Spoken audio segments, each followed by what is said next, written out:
Hello all and welcome to our daily news show, The Big Story, where we talk about the hottest topics of today right in the heart of the newsroom. I'm Kimberly Jiao coming to you live from the Straits Times, and we are streaming on YouTube and Facebook, so do leave us a comment, like and share it with your friends, as well as hit that bell to be told whenever we go live. I'll be joined by a couple of my newsroom colleagues to discuss what got you talking today. Our first story: scammers are using articles and ads carrying false endorsements, to fool the public. Between September and November 2018, the police received several reports of scams originating from misleading online articles that promoted investments in Bitcoin. With us to discuss this is journalist Haris and tech editor Irene. Hello. Hello. Hi. So some of you may have seen these floating around, but just in case you haven't, what's really going on here? Okay, so what we are seeing here is really essentially fake news in action. So these fake sites masquerade or pretend to be real news sites from SPH and make their rounds on social media. People will see it, they share it, and that's how it goes viral and it spreads. So these sites use familiar visual elements like your fonts, your mastheads, certain visual cues or certain parts of the website to trick people into thinking that they're real. Well, scammers obviously faking the product endorsements by ST journalists, hoping that unsuspecting victims will click on the links and take action. And ST after all is a reputable news organization, and our endorsement counts.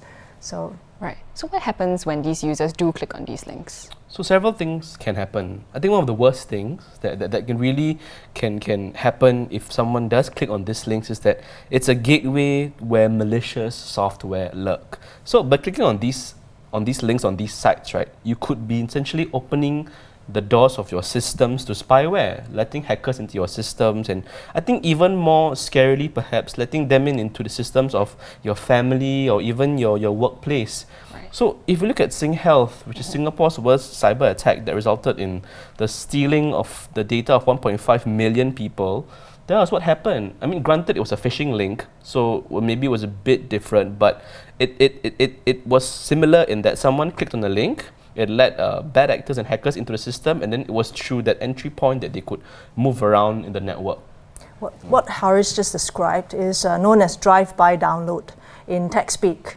So it means that users go to dubious websites, pick up a lot of unwanted things, malware and so on, and then all these things are loaded in their system, and it continues to spy on them and their keystrokes and so on. And it's a very common mode of system infection, and it's all part of this whole thing called social engineering. And hackers use social engineering to get unsuspecting victims to give up their passwords and their sensitive information as well. And visiting website is just the first step. So. And also by using these endorsements from like ST reporters, like what Irene mentioned, and even politicians, like in the articles that our stories talked about, they're using it to fool netizens. So those who click on these advertisements could be directed to scam websites that offer cryptocurrency investments or offers, from maybe travel providers or restaurants. So I think President Halimah herself recently wrote on Facebook that a fraudulent website claimed that she was launching a new initiative adopting blockchain technology and a new Bitcoin trading system platform.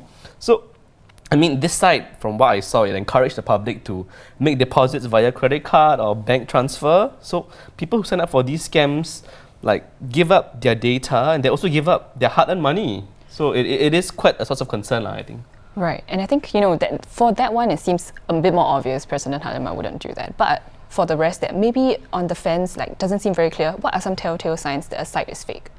Using the ST example, for instance, ST journalists, we do not endorse products.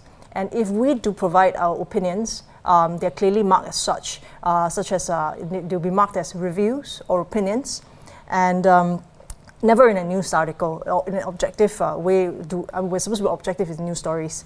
Another thing the public can do is to check the URL.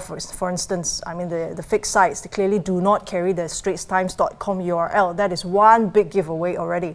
And what it can do is, if the URL looks suspiciously close to the original site, what you can do is maybe just copy and paste the headline, search for it on Google, and see if it appears in the original source. If it is there, then it's authentic. If it is not, then it's another giveaway.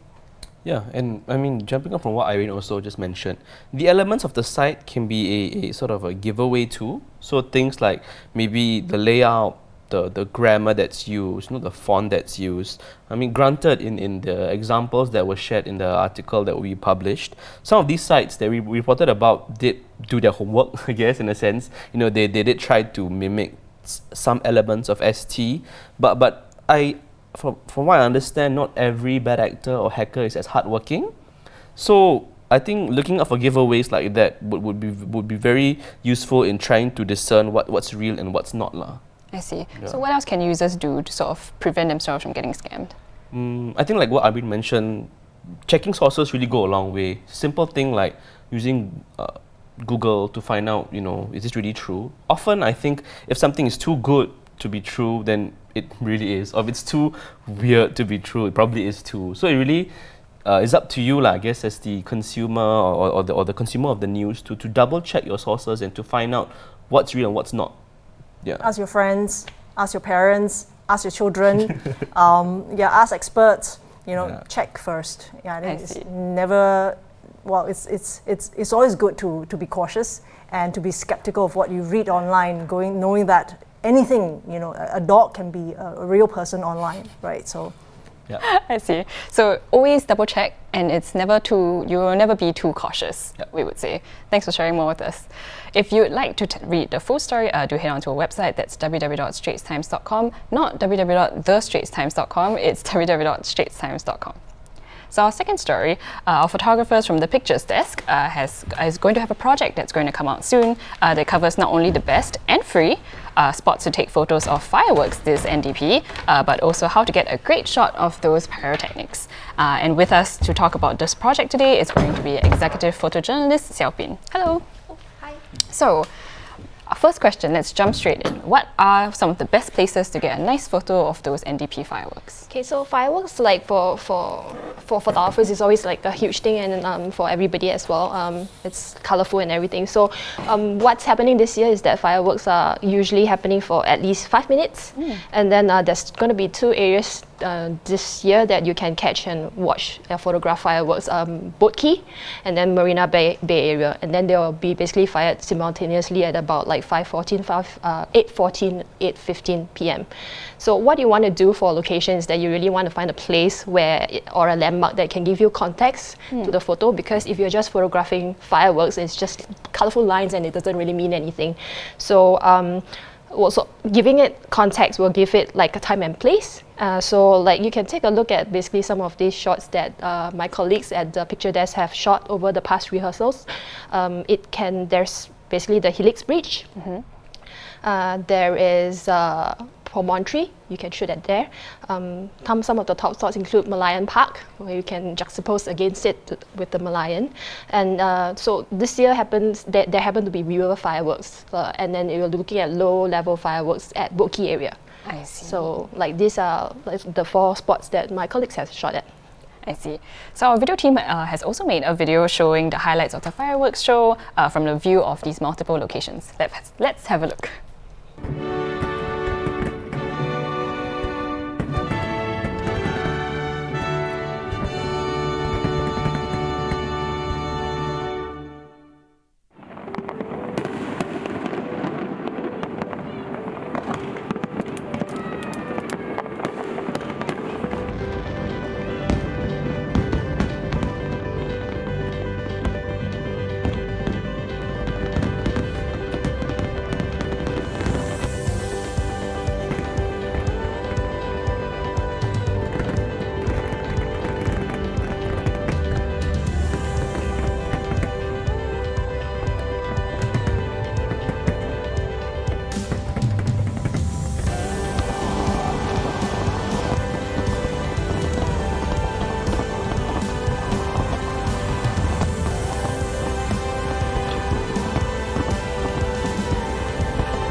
If you'd like to see the full video, do head on to our website, www.straitstimes.com/videos.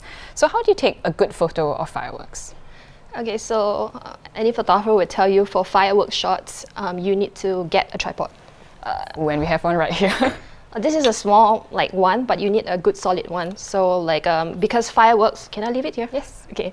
So for fireworks, you typically need to, it needs to be on slow shutter, and then it needs to be, in order for you to capture basically the falling embers which create the fireworks streak. So for that, basically you need a tripod. Yeah, you can't be handheld because you don't really want shaky hands to come into become a problem. So that's basically, I'm going to talk about if you're shooting with a digital SLR, this one that we use for work. Wow. Yeah, you want to ideally stick with a smaller aperture, typically f8 to f16, and then a longer shutter speed. It can be between 5 to 10 seconds, and then that will keep your photos sharp and allow you to capture multiple bursts of the fireworks. Focus-wise, you want it to be on infinity mode and not on manual. Yeah, set to infinity on manual mode so that it doesn't run your focus. And then you try to focus on your background also, as in maybe focus on the buildings, and then when the fireworks usually is buildings lah. You try to use the auto trigger, wireless, to basically trigger the camera without touching it. You want to avoid touching and shaking your camera. Yeah. So and then so experts photographers, they tend to use black cut. So because you're exposing the camera for a long shutter, basically slow shutter speed. You don't want to overexpose your shot, so they tend to black cut it. So that's expert photographers. But most of us use mobile phones. Right. Yes. So you want to try to get a mini tripod for your phone to basically be mounted on. So ideally, don't hand hold it. Find some sort of support to hold your phone up against, either on a ledge or on the floor, and then make sure that nobody obstructs your view, which is the toughest thing for National Day if you're out there with everybody. Yeah. And then because phones are not usually able to do long exposure shots, there are apps that allow this. So for iPhones, if you have, I guess it's slow shutter cam, and then if you have an Android camera, long exposure camera too. That's what I know. Right. Yeah. And then one more thing is that the first few bursts for fireworks are usually the cleanest. So after that, there will be smoke and stuff like that. Correct. And then unless there's wind that carry them away, so or else the sky will be covered in smoke and you don't really get any beautiful shots. So you want to ideally capture the first few bursts of fireworks. Right. So if there's anyone out there who is genuinely planning to go out to these locations and get their shots, what tips do you have for them? Okay, so I think the big thing is that you really have to be kiasu. Try to go early and then reserve your spot lah. Because basically photographers, the ones who really want to camp out there, they can be there as early as 3 p.m. That's 5 whole hours before any finale or before the whole thing. A large crowd is definitely expected, and there will be some sort of crowd control by the police. So if a certain area is full, so this is a warning from my colleagues, they might not allow you to enter the area. So if you really want a good shot, try to be there early, make yourself comfortable. Photographers usually end up using them tripods as markers, choke. Yeah, and then so try to go to the restroom first. Bring water, but don't drink too much water. Because you're going to be there for 5 hours. Yeah. So in order, it's going to be painful, but for the good shot, I guess it's worth it. So you told me off camera that pain is temporary, but a good photo is forever. Oh yeah. Okay, so good luck to all the photographers out there, and do have fun. And if you'd like to see the full project, do stay tuned to www.straitstimes.com. Thanks for sharing more with us, Xiaopin. Thank you. So those are the top stories of the day, but don't forget we have live coverage of the NDP and the pre-NDP show on Friday. Our hosts will be going live at 5 p.m. On 9th August on the Straits Times Facebook page. We have a teaser trailer for this live show lined up for you after this, but in the meantime, thank you for watching The Big Story, and we'll see you tomorrow. Welcome to another episode of Hang Out with ST. She's Alyssa. And he's Arianto. Hey, I'm Seb Joe. And I'm Rachel Quacks. Renee coming to you live. This is our NDP edition. As you can see, we're coming to you live from the Padang. And We bring you behind the scenes of the NDP 2019. this is our pre-parade show for Hang Out with ST, the National Day edition. So catch us live at the Padang on 9th August. 5 p.m. on the Straits Times Facebook page.